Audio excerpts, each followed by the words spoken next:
Hello. Sasa Anariko. Niko poa sana. Naendeleaje? Mimi niko salama.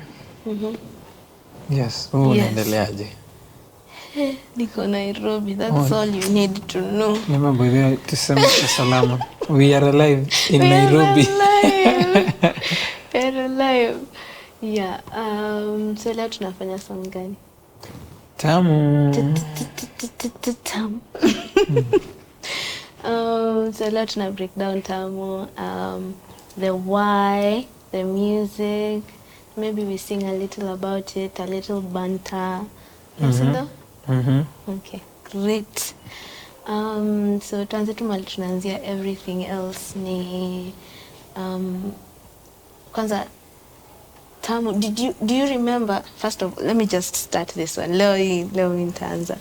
Do you remember yourself recording that recording? Because how I found that recording kwa simu yangu is I think you took my phone, you recorded yourself playing guitar. I think I am sure it was a jam. It was a jam. I am 100% sure it was a jam. You recorded it and then, because mi sikuisikia. The first time I heard it was when I was looking for something else kwa simu yangu, and then I found the recording ya Tamu and I was like, ish. It was really good and it prompted me to write Tamu. Yes. So do you remember even recording that? No. Do you remember where, okay, when, but how? I can remember the process because even eventually after I like cataloging my life through recordings. So I record a lot of music, whether it's on my phone, on people's phones. I think kuna watu wengi bedhe wa kuna recording zangu hapo nje. Mimi wa watu kuna kwanza. recording zangu mtumieni, amnitumiangi because I'm almost always playing. So I remember, because even when I was listening to it, when you said you did it on top of it, I was like, it's strange, because it was meant to be an experiment. So I was thinking I wanted to have an almost sort of bossa-ish kind of vibe, but also have like a moving bass line that is much more ballad-like. So when I was having that...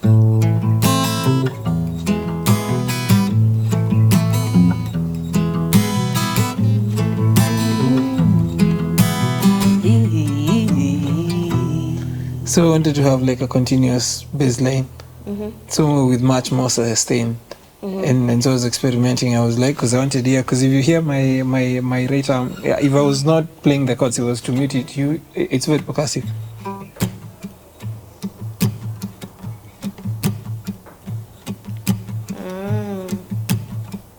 So already tuko kwa muziki, tuingie tu kwa muziki. Hizi ni chords ngapi?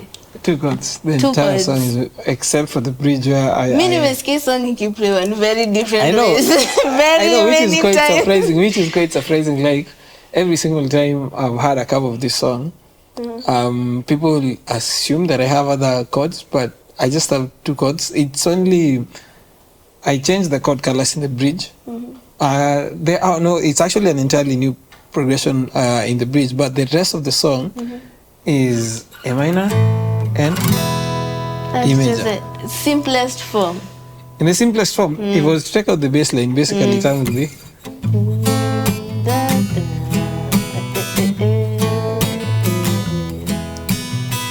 this is the entire song. Nimependa nikapendeka, wanasema nimeroga sindano. Ananifaa mimi. Okay. Technically, this is the entire song. The entire song. Because even sing the chorus. Ananipea yote, kashaamua kunipenda msimu yote, na mimi yashapata ubavu wake nani mimi. Hakuna kitu imechange. Tamu sana mapenzi. Tamu sana mapenzi. Tamu sana mapenzi. Okay. So now what I do now is because now when I think of the melody, how you sing the melody, you have certain rhythmic nuances, and then also there's a certain bounce. So even when I have the bass line, So now I will add some of the parts of the bass line depending on how you sing. Like, for example, let's do verse 1 going to the chorus.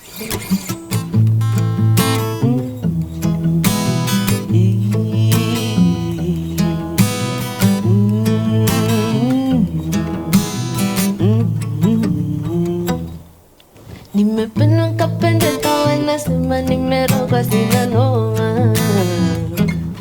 Ananifaa mimi, ananipea mahaba kwa wingi. Anipimia, ananipea yote.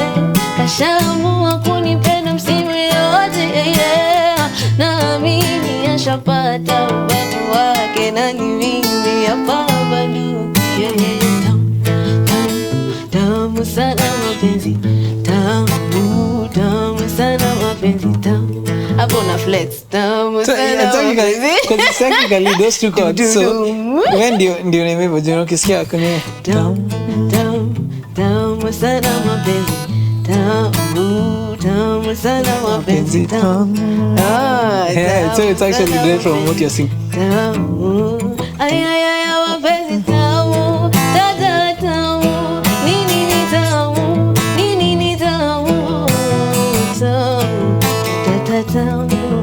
Then the mute. So it's technical. So what I've done for most of the song is those two chords. It's the application of the dynamics, a bit of technique here and there, but generally that's the whole song. The whole song. Interesting. Because it's many meskiki sound reggae, meskiki sound. Did you also kisikia Nikki breakdown? So in the record, sasa there's this as the lead instrumentation, and then there's also, because I actually do play reggae inside. So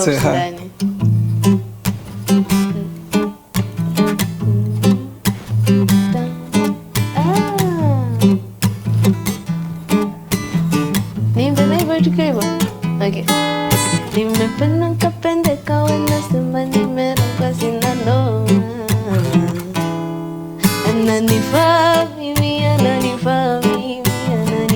mahaba kwa. Now I feel inclined to change because of how you're singing. So now if I play it in isolation, it will sound very, very reggae. So because time is a combination of dancehall, bossa, and there's that special element that Eriko introduces whenever he plays percussion. So I can't really tell what genre we can call Tamu. Yeah, because I don't think we can call it Afropop or bossa or reggae. It's like a fusion of everything. Yeah, also, Eriko added a lot. A lot. It's actually his favorite song, so anapenda sana kucheza hiyo muziki.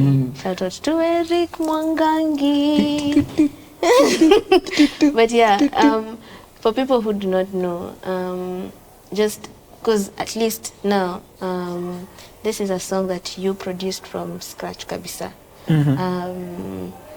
How many instruments ziko huko na ni nini imechezwa? Like, take us through.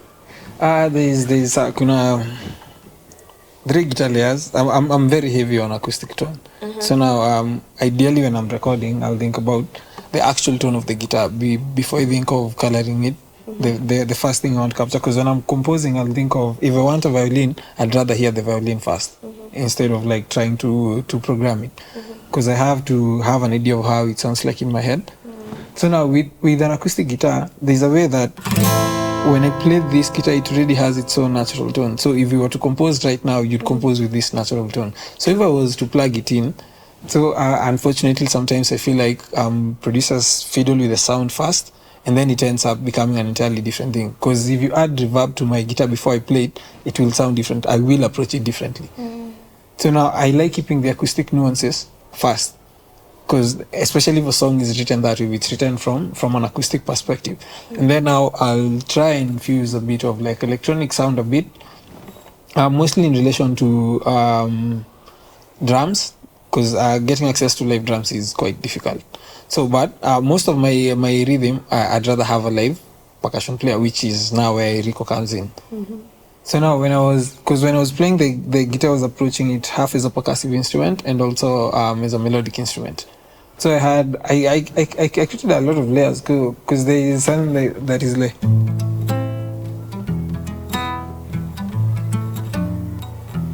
think nimesikia. My favorite actually kwa instruments zote ni the bass movement. I love it. I like the doom doom. It was actually it was it's an interesting thing that you mentioned it, because I was trying, because I already had a bass line on like the guitar, on the acoustic. Because I can sing the doom doom doom doom doom doom doom doom doom. So I wanted to keep it, while also at the same time be able to have an alternative bass line that is more in touch with the kicks. Because when I was programming the kicks, also when Enrico played, there's a rhythm he suggested. And so I was like, how do you play? Because if it was to replicate it, then we wouldn't actually hear the bass on the acoustic. So I'd have had to take out that part from the acoustic. And I was like, okay, so how do I fit them in properly? And I was like, what if I actually have there? So when I have...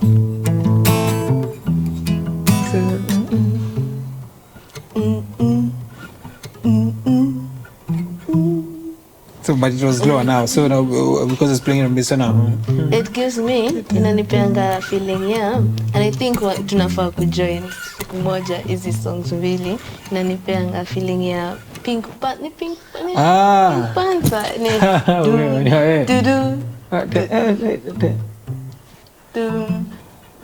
do I remember Pink Panther? Pink Panther. Tuone guitarist mashuhuri. No pressure, Anariko, no pressure.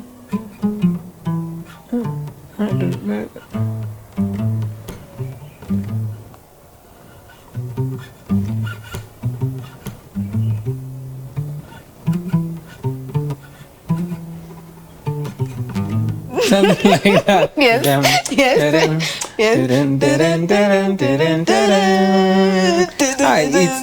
It's interesting, because it's also on a bossa groove. Tushikanishe siku moja tuone. I think they actually play it swing, but I feel it more like bossa, but we can try actually. We can try. It's actually an interesting thing that you mentioned. Because every single time I hear the bass, doom doom, I'm like doom doom. My head just goes there. So for you, it's I will go and try and match that. But interesting, so we might find a way to match those songs one day. But yeah, endelea. So technically, in the creation of the bass line, so now when I also wanted it to be very minimal, because there was also a lot of movement from the guitars trying to maintain the groove, and I did not want to have any keyboards in the track or any synthetic sounds. So I had to, like, the guitar had to shape all the sounds in the mid range, because now the bass was primarily handling the low end. Now the kicks, and Enrico contributed a lot also, because the shakers that are the actual percussion instrument he used between the conga to the djembe to the shakers, also from an EQ perspective, they really provided, they covered a lot of range, because the conga has a bit of low end that's almost close to the kick, but not really like the kick. It's more like a tom. And the djembe really excels on the mid range. Shakers more like hi-hats, because I have very minimal hi-hats. The hi-hat pattern I have there is very repetitive. If I was to take out the shakers, people will be like, is that how the actual hi-hat sound? Interesting. Yeah. Interesting, Sana. So I think we've covered the songs, the musical part. I would like to highlight a place where I picked an inspiration from even boy, lucky girl, she got married to a boy like you. Oh God, I keep forgetting name. That it don't go, that it getting hot. Body shop. Sam Smith and Unholy. That's the name of the song.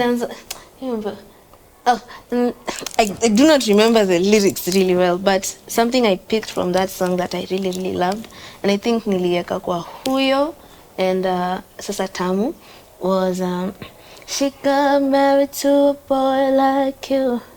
She'd kick you out if she ever knew about the thing you told me that you do. I think that's your break. The first time I had that break, I was like, wow! So, the first part ya Tamu ni Kapendeka. Yes. I think your space ilitoka from that just inspiration ya hiyo song ingine.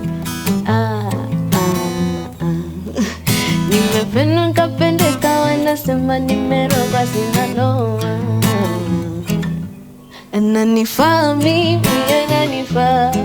And I think it's something that kabisa you know nili pick from that song. I did it, got 2 songs of mine. I think Huyo is the best description for how I used it, that space nilitoa from Sam Smith song. But yeah, it's something that I neza sema I used it there. And also I think I got a lot of inspiration from RAYE. Because making that making Labor of Love was the same time as I was recording it, as we were like figuring things out, is when RAYE dropped my 21st Century album. Ooh, right. It's like the album is epic. I listened to that album na nikasema, what? I want to be this expressive. I want to lay it down like this. And just how expressive I am in that song, it's something that nearly pick a lot from RAYE. There's a way that the Tamu is so sensual, and I think I get that from, there's a song RAYE has, it's called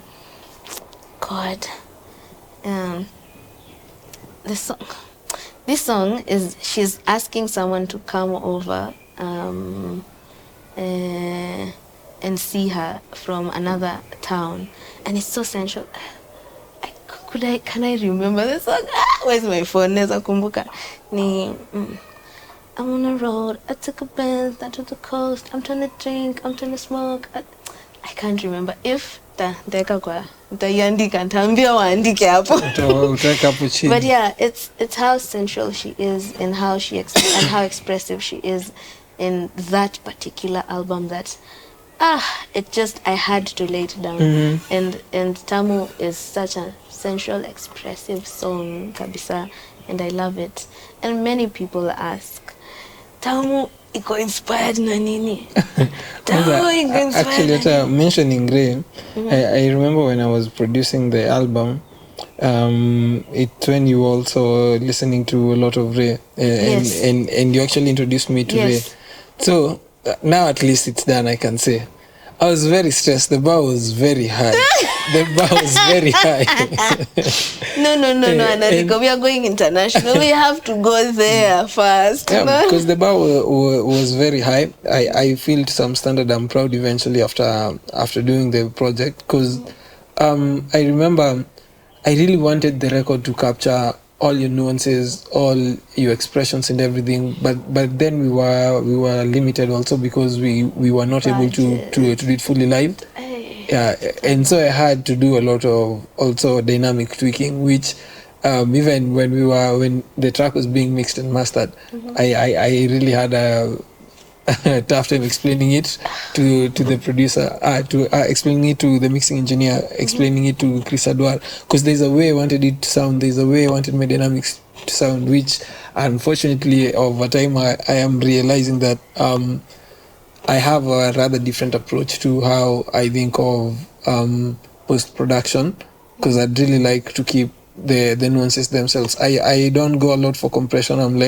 I feel especially from a live perspective, if you to play, you can actually, because if I was to think of dynamics, this is how I think of compression.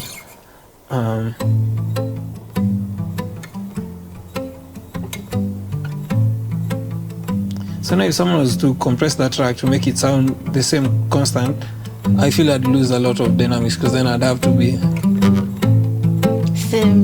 the same nini.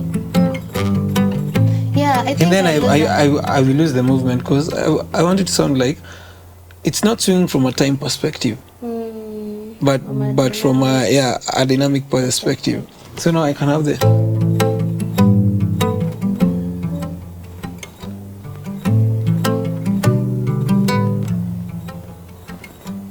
And I'm very intentional in how I play. Yeah. And also when I'm recording, because when I was thinking of also your voice, you're very intentional in how you sing. Yes. Yeah, and I wanted to keep that without it being lost when compression will be applied, especially for mastering and everything. And it's still something I'm still going to work at to figure out, because I'd like to have records that are that dynamic. I know it might not work for, let's say, like dance-oriented records, because also they need the constancy of the beat and everything. But in relation now to like more ballad like records, I really like to keep that, because also you listen to RAYE's album. Wow, that album was like like even the string section, the dynamics, everything, all these people were actually playing them live, and then you hear them play it live and you're like, oh my god, like it was so like I like those natural dynamics. And it was also an interesting thing. This is one of the songs that, and this is where I'd like to ask you. It's one of the few songs that you've written about happiness and because most of your songs, even you speak a lot about love, but also from a much more sadder perspective, from like the dark side of love. And having a song like Tamu and was quite, because also when I was playing it was also I had to actually readjust my thinking, because I was so used to you singing sad songs, so I was used to getting that feeling. You singing on Tamu, first I was confused initially, because I was like, I'm not used to you singing like this. And I had to actually listen to it over and over again, because it was the first one we released even before we released the rest of the album. And so listening to it before I came back to the other tracks. Now when I was coming back to the other tracks, because I remember I worked on Tamu and Huyo almost at the same time, and then I could not work on Inakuma and Naenda at the same time. Because then I get the difference. Because also emotionally, because I was because I'd listen to the songs and sometimes I'd be inside the songs, I'd be like, I am Zaituni at this moment. And sometimes I'd even play the guitar while I have listened to the song for like 1-2 hours, and I'd be like, I don't like this guitar part. This guitar part doesn't work, and it's not that the chords are wrong or the timing is wrong.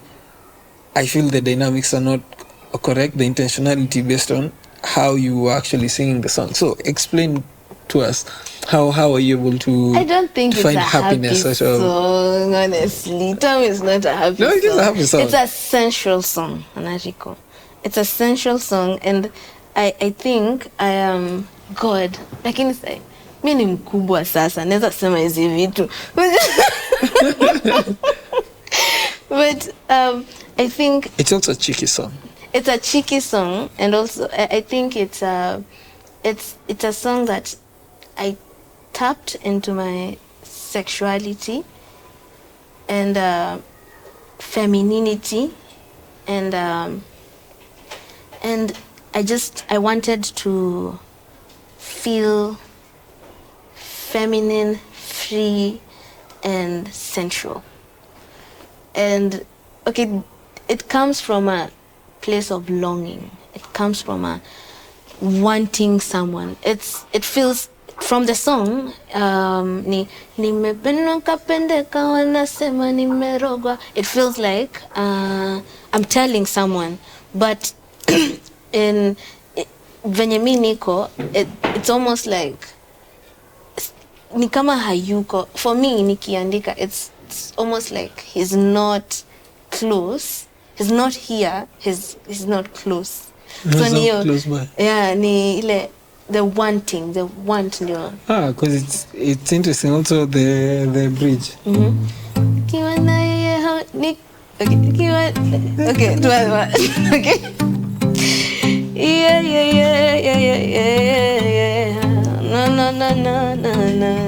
No. Okay. Nikiwa na yeye hunipati, na nikiwa na yeye humpati, na nikiwa na yeye it's a party. Nikiwa na yeye hakutaki, na nikiwa na yeye sikutaki, yeah. But then I had not figured that nilisema nikiwa na yeye, si niko na yeye. Because it was very so yeah, because it came from a longing. It's very cheeky. It's very cheeky because if you think about it, it's like you're in a relationship. He's like your side guy somehow. Not my side guy. But if you think about it, not really like a side guy. Like he gives you happiness and all that. But you think of it in the context that because when you're with him, you don't want this other guy. If you were like to translate it, so which means how do you explain? I'm telling people. It's like picture us on a podium mahali juu, and then I'm shouting na ile megaphone. Namwambia nikiwa na yeye home party, na nikiwa na yeye home party, na nikiwa na yeye it's a party. So yeah, that's how I was looking at it. Like the song comes from a very protective place. I love it from a place of ownership. Because remember, the guy has not said he loves me. Remember. But you already own the guy. Mi nimeshamuown, ni wangu. So I'm coming from a place of he is mine, ni wangu. Na kama ulikuwa unafikiria si wangu, nikiwa na yeye hunipati, na nikiwa na yeye humpati, na nikiwa na yeye it's a party, nikiwa na yeye hakutaki, na nikiwa na yeye sikutaki, yeah. Exactly.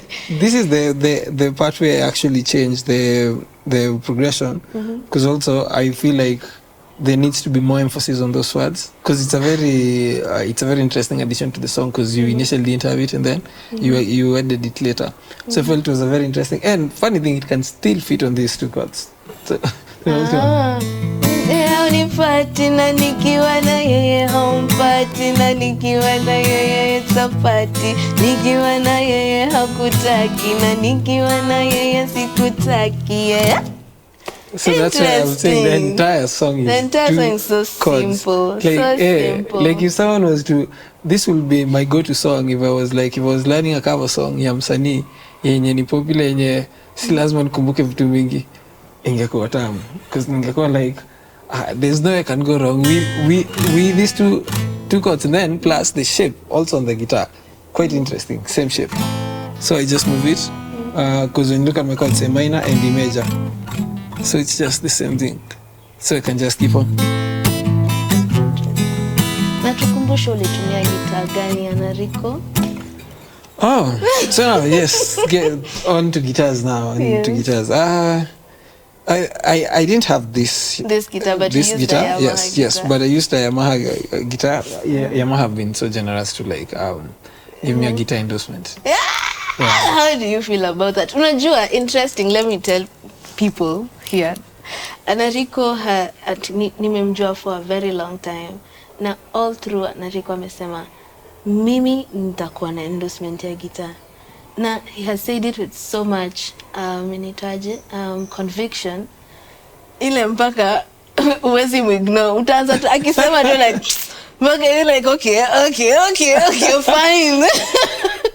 And there's something about when Anariko wants something, there's a way that he just goes for it, and it's just so interesting. You can tell that from how he plays guitar. He's very meticulous with how who he is as an artist, and also very detailed. Yeah.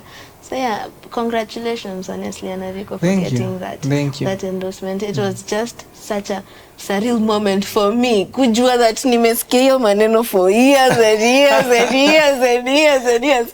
And we did not know how it would happen. But look at how it happened. And I'm really, really proud of you. You're an amazing, amazing musician. Not even a guitarist. Amazing musician. How you think about things, it's just so incredible. And Tamu, people don't know. Yes, niliandika lyrics and everything, but it was also a big contribution ilitoka kutoka kwako na venye tulipanga muziki, and Lyrical pia. Also pia, fun fact ingine, people don't know, pesa iliisha by the time Tamu tulikuwa tulikuwa tumesota yani. Pesa iliisha, so that's why when you look at the whole album, one thing you will see, you will hear different. No, the whole EP is Tamu haina string section. Pesa ilikuwa imeisha. Pesa iliisha. So I had to like figure it out. We were like, okay, fine, ni sawa tu. Kama pesa imeishia hapa na Tamu, because Tamu was our last. It is the first release, but it was our last song. It was the last song to write, think about, figure out how we are going to do it. But yeah, it was last minute, and it is the song of the song of the year actually. Such a beautiful thing, Anariko, and thank you so much. You're welcome. Thank you so much. Yeah. It was a pleasure. It was a pleasure working on the entire EP, not only on Tamu, but on like the entire EP. Because I had also, there's also a labor of love for me to some degree, like even trying to make sure that I could keep the feeling in all the songs. Because I feel like for me eventually, because you remember I had finished the production way earlier, but the submission took a bit of time. Yeah, I was telling some that. Yeah, because I sat down and I was like, I had figured out all the instrumentation and everything. I had figured out the general direction. I wanted them to feel like songs that are part of an album, to have a certain cohesiveness, but also at the same time to be able to differentiate them from a feeling point of view. Like how you listen to Sasa Hivi, you'd hear the longing, and you listen to Tamu, but they sound entirely different. Because I didn't want to like lock into a particular kind of sound, because I wanted to use your nuances to create the music. And so that's actually the definition of a Bantarab, is the fusion of the way you approach melody and write songs, and my interpretation of that, trying to keep it within like traditional like Tarab context, because even like the songs themselves with the 2-3 chords kind of movement, I'm trying to keep the minimalism in relation to chords and harmonies, but now enriching it in relation to like textures, and also because your sound is not fully Tarab. There is also the influences from Beyonce, from her, and also from RAYE, because also RAYE towards the completion of your album, she influenced you a lot also as a performer. Yes, I look up to RAYE. She's amazing. I absolutely love her. Love her. She's amazing. Yeah, and I think in conclusion, Tony. Another, because also Pia, it's Tamu and everything. It's one thing that people also don't know is this EP. Acha niangalie hapa. This EP wouldn't have been available if Tusker did not play a huge part in financing this project, because I got to get nilikuwa second place. Tusker next us. First runner up. It was the first runners up. Mbona unaisemanga hivyo? I know, it's very confusing. Nilikuwa wa pili. When you say first runners up, second runners up, and then second runners up is number 3. Very confusing. But yes, I was the first runners up, and I was able to get finances to make such an amazing project with Anariko. And yeah, asanteni sana Tusker. Imagine bado hazikutosha. Ambia watu muziki expensive. Pesa hata ikutosha. My nini zilikuwa, they were supposed to, my initwaje corporate words, zile vitu, my deliverables. Zilikuwa 4 songs kwa EP, 4 songs, EP ya 4 songs. Hey, we stretched that money. Stretched that money. But yeah, thanks to Tusker. And at the end of it all, when we were just like, now we were ready to release and everything, I would like to thank my management, Edna, and I think at this point now, Edna, Waithaka, Anariko, mmekuwa such a big part in play na just releasing this music. Yeah, shout out to Chris Adwar for arranging the vocals. You know, such a beautiful thing that Chris Adwar did for me. Ilikuwa just teaching me. You know, me na learning kwa job. Me nikwa kusonga nikijua. If I interact with something new, I'm learning in the process, and I love learning. I think learning is a place where you get unajua haujui, yani uko masisi za mtu mwingine, and I love that. So nakumbuka Chris Adwar aliliambia sing all the harmonies you want to sing, akaniekea track yote, and then now we started cleaning them up because I'm not naturally a good harmonizer. Harmonist. Yeah, my strongest suit ni singing lead. Yeah, so Chris Adwar really helped me a lot. There were harmonies that I couldn't even hear them in my head, but he's like, just sing them. I will tell you how they will work. Just sing them. And he gave me an opportunity to not only present what I had, to know where nilikuwa, but also take what I had and refine them to what you can what you're listening to right now, from Tamu to all the songs kwa the EP itself. So Chris Adwar ulilijengea EP hapo, and I love that. Asante sana. Also to Chris Adwar also, thank you for the patience because I know I was very particular. Yeah, I know I was very particular in the way I wanted the tracks to sound, and we had a bit of disagreements here and there, but eventually we were able to work it out. Yes. Thank you for believing in my vision and trying to keep the integrity of my sound. Yes. Yeah, I think to... Oh, also, thank you to Noel. Noel did such an amazing job. He wasn't on Tamu, but for like the rest of the EP. The rest of the EP, yes, the orchestration, all those strings, all those the string sections. There's a marimba in Huyo. The part sounds and everything. It was such an incredible job, because especially on Nipende, because he's also the one who produced Nipende. The strings are so lush, especially there towards the end. I feel they take the song to a whole other level. They give it that fairy tale kind of vibe, which you also suggest when you speak of like Cinderella, and you're like there's also into level. So then when your hair doesn't fall to the ground no more, and Noel gave it that character. Yes. He made the song really shine and feel like a whole fairy tale. Yeah.